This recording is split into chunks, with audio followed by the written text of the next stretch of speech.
là, ce petit garçon était assez étrange, mais bébé.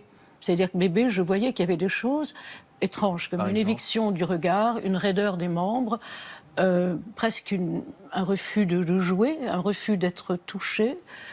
Et je me suis dit, bon, ben, c'est un garçon, c'est pas le même père, peut-être que les garçons sont comme ça.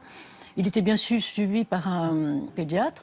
Et une fois, il me dit... Quoi, le pédiatre vous dit quoi? Alors, il me dit, est-ce qu'il parle? Je dis non, mais vous savez, Einstein, il ne parlait pas avant 6 ans. Il me dit, Ah, vous oui, savez oui. déjà ça? Oui.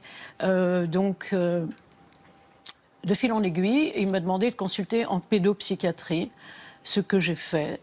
Et quand j'ai vu ce qui s'y passait, avec une sorte d'instinct, mais féroce, je me suis dit, je ne suivrai pas ce chemin. N'oublions pas qu'on était en 84.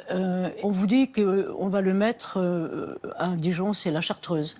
Donc que là, il y a des classes spéciales pour ces enfants-là. Donc, avec une sorte d'instinct... vous comprenez quoi à ce moment-là? Vous comprenez vraiment qu'on veut enfermer votre enfant?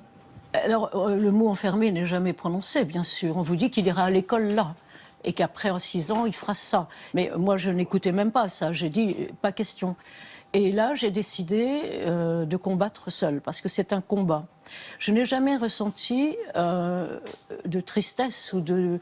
J'ai ressenti simplement que j'étais en face d'une énigme formidable et qu'il me faudrait abandonner beaucoup de choses agréables de la vie. Et ça, c'est